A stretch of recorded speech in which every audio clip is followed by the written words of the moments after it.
Bonjour à toutes et à tous. Actuellement, pour beaucoup de personnes, le moral n'est pas au beau fixe. Les nouvelles sont anxiogènes, l'optimisme n'est plus de mise. Des choses de plus en plus folles se mettent en place. Le monde semble avoir perdu la raison. Pourtant, ce serait une erreur que de penser que tout est fichu et qu'il n'y a plus d'espoir, car il existe toujours de la générosité. Et les miracles sont parfois possibles. Voici 2 petites histoires qui, j'espère, vous inspireront et vous donneront un peu de baume au cœur. En fin de vidéo, je procéderai au tirage au sort pour savoir qui a gagné la statue de la Vierge de Beaurain. Vous avez été très nombreux à participer. Alors, encore un peu de patience, le résultat est tout proche. Bonne vidéo. Cette histoire se passe aux États-Unis. Cecil Williams est un non-voyant âgé de 61 ans. Il souffre également de diabète. Heureusement, il garde une grande autonomie grâce à Orlando. Mais qui est donc ce mystérieux Orlando, vous demandez-vous peut-être? Il s'agit de son chien guide. Être chien guide, c'est un métier. Alors, comme tout métier, après quelques années de bons et loyaux services, vient l'heure du départ à la retraite. Et c'est en général autour de l'âge de 10 ans que le chien prend sa retraite. C'est ce qui va arriver bientôt à Orlando. Et Cecil Williams en est très attristé, car il n'a pas les moyens financiers de le garder. Pourtant, Orlando est devenu bien plus qu'un chien guide. Cecil le considère comme son meilleur ami. Et il a le cœur brisé, car la séparation risque d'être difficile à supporter. Nous sommes le mardi 17 décembre, et Cecil Williams va prendre le métro à Harlem pour se rendre chez le dentiste. Il est bien entendu accompagné d'Orlando, qui comme chaque jour veille sur lui et lui ouvre le chemin. Malheureusement, le diabète de Cecil fait des siennes, et il commence à se sentir très mal. Il sent qu'il est en train de perdre connaissance et n'a pas le temps de faire quoi que ce soit, et s'évanouit brusquement. Tout de suite, Orlando s'aperçoit que son maître ne va pas bien, et il tente de l'attraper afin de freiner sa chute. Mais le pire arrive, Cecil tombe sur la voie ferrée. Comble de malchance, une rame de métro arrive juste à ce moment et fonce en direction de Cecil. Seulement le lien qui unit Orlando à son maître est fort, et il va alors sauter sur la voie pour l'aider et tenter de le sauver. Il aboie et le lèche afin de le réveiller. Puis il tente de le tirer pour le mettre à l'abri. En voyant le terrible accident, de nombreux usagers qui attendaient sur le quai hurlent face au conducteur qui arrive. Celui-ci a la présence d'esprit de ralentir au maximum. Cecil reprend connaissance. Les personnes qui sont sur le quai lui conseillent alors de ne pas bouger et rester dans l'espace entre les rails. Cecil attrape alors Orlando dans ses bras et se recroqueville dans l'interstice sans bouger. La rame de métro s'approche tout en freinant au maximum et passe au-dessus de l'homme et de son chien. Tous les passagers présents sur le quai retiennent leur souffle et en entendant la voix de Cecil, ils sont rassurés. « C'est ok, je suis toujours vivant et Orlando aussi. » Ils n'auront au final que quelques égratignures. Lorsqu'il sera à l'hôpital, Cecil Williams déclarera aux chaînes de télévision « Je sais qu'il y a des anges et des miracles. Je crois en Dieu et je le remercie. » Quand les journalistes lui demanderont de parler de son chien, il racontera alors tout ce qu'il représente pour lui. Qu'il n'est plus qu'un ami, quasiment une partie de lui-même. Il expliquera aussi combien son cœur est douloureux à l'idée de s'en séparer.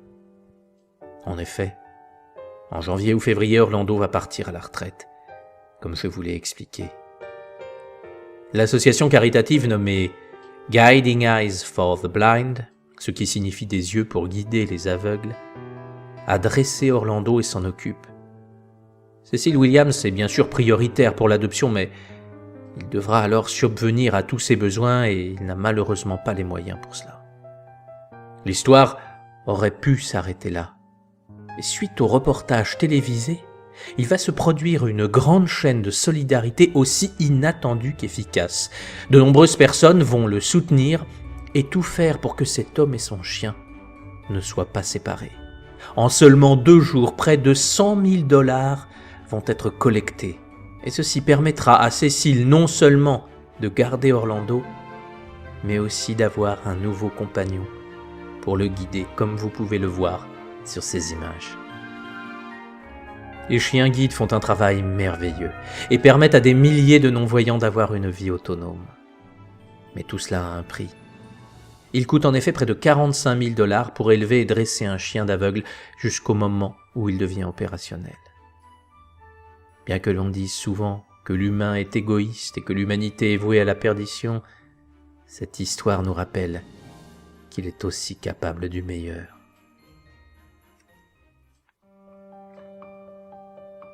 Nous sommes dans la petite ville de Forest Hill, en Californie, le 15 décembre. Steve Anthony est un sans-abri qui a du mal à joindre les deux bouts. Pourtant, il est courageux et cherche toujours à s'en sortir. Quand tout va mal et qu'il se sent accablé par la lourdeur de la vie, il peut toujours compter sur son compagnon qui vient le réconforter. C'est River, son chien. Steve travaille actuellement pour une compagnie qui effectue des ventes d'arbres de Noël. Bien entendu, il a du mal à surveiller River, car il est très occupé par ses tâches. River, qui tourne autour du lieu de travail de son maître, s'amuse et traverse la route. Il va alors être percuté par une voiture et projeté sur le trottoir. Steve, en voyant le drame, accourt près de son compagnon et croit que le pire est arrivé en voyant l'état désastreux de River qui saigne abondamment. Il regarde alors la voiture qui vient de renverser son chien et le conducteur redémarre aussitôt et s'enfuit à toute vitesse. Mais une jeune femme qui a vu l'accident décide de s'arrêter. Elle s'appelle Jennifer Martin et elle propose à Steve de conduire son chien immédiatement chez le vétérinaire pour le sauver. En chemin, Steve lui explique qu'il ne possède rien et n'a pas d'argent pour soigner River. Jennifer non plus n'est pas très riche et son compte en banque est souvent proche de zéro. Mais en ce moment, il y a 75 $ sur celui-ci et elle lui propose de lui donner afin de sauver River. Steve a les larmes aux yeux. La générosité de Jennifer le touche profondément. Lorsqu'ils arrivent à la clinique, les nouvelles ne sont pas bonnes. Le vétérinaire leur explique que 75 $ ne suffiront malheureusement pas à couvrir les frais nécessaires pour opérer River. Il leur propose d'abréger ses souffrances et de mettre fin à ses jours. Pour Steve, cette nouvelle tombe comme un coup de poignard. Sa vie n'est déjà pas très facile, mais si le seul compagnon de sa triste existence doit mourir, il prend River dans ses bras en lui disant adieu. Les larmes coulent le long de ses joues et il donne le feu vert au vétérinaire. Mais Jennifer l'interrompt. « Attendez! Est-ce que vous pouvez attendre demain ?» Le vétérinaire n'y voit pas d'inconvénient, mais il lui explique que cela ne va pas changer grand-chose, au contraire. « Je vais tenter quelque chose, dit-elle. » Elle va alors rassembler toutes ses connaissances sur les réseaux sociaux en leur racontant l'histoire de ce sans-abri et de son chien. Elle va demander à ce que l'info soit diffusée le plus rapidement pour trouver les fonds nécessaires pour sauver River. Et aussi improbable que cela puisse paraître, en moins d'une journée, la somme va être rassemblée. Non seulement cela va couvrir les frais de l'opération, mais cela va aussi permettre à Steve d'être logé le temps de la convalescence dans un hôtel et de pouvoir passer l'hiver au chaud.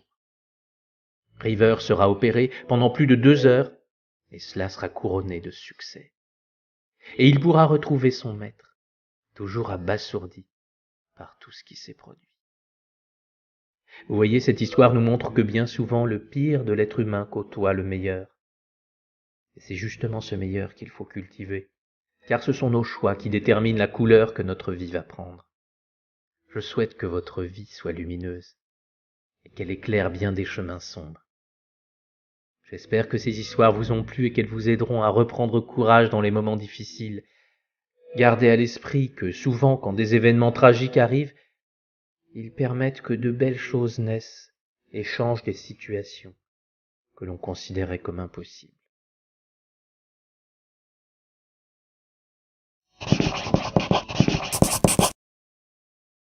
Alors, je vais vous parler maintenant du tirage au sort. Eh bien, le moins qu'on puisse dire, c'est que vous avez été très nombreux à participer au concours pour gagner la statuette de la Vierge de Beaurain. Et ça m'a donné un gros travail, car il a fallu que je recense chaque commentaire dans un tableau Excel. Mais bon, vos commentaires étaient tellement chaleureux et sympathiques qu'au final, ça a été un plaisir de les rassembler dans un fichier. Enfin, il y a quand même eu 1142 commentaires. Donc, je me suis connecté sur le site tirocado.com. Donc, c'est un site en fait qui permet de sortir un numéro aléatoire. Et le gagnant est le numéro 117. Alors, nous allons voir de qui il s'agit. Eh bien, l'heureuse gagnante est Isabelle Bram. J'espère que je prononce bien son nom. Et j'espère aussi qu'elle est en train de regarder la vidéo. Donc Isabelle, n'hésitez pas à me contacter par email. Bon, je rappelle que toutes mes coordonnées sont en description de chacune de mes vidéos. Vous retrouverez l'email, l'adresse Facebook, Instagram. Et je vous enverrai la statuette de la Vierge au cœur d'or que vous voyez ici. Elle est quand même très jolie, il faut bien l'avouer. Alors si je ne vous ai pas d'ici là, je vous souhaite à toutes et à tous de très belles fêtes de Noël. Fêter la naissance du Sauveur est toujours un moment merveilleux. Alors que tout est sombre, tout est noir, froid, triste, Jésus apparaît au milieu d'une grotte et l'espoir renaît. C'est donc un moment très spécial où des choses merveilleuses se préparent. Pour certains, c'est devenu une fête de la consommation, mais pour vous qui me suivez, je suis sûr que vous fêterez dignement la naissance du Christ. Un jour, il naîtra en vous et éclairera le monde. Ce sera alors un jour merveilleux. Joyeux Noël!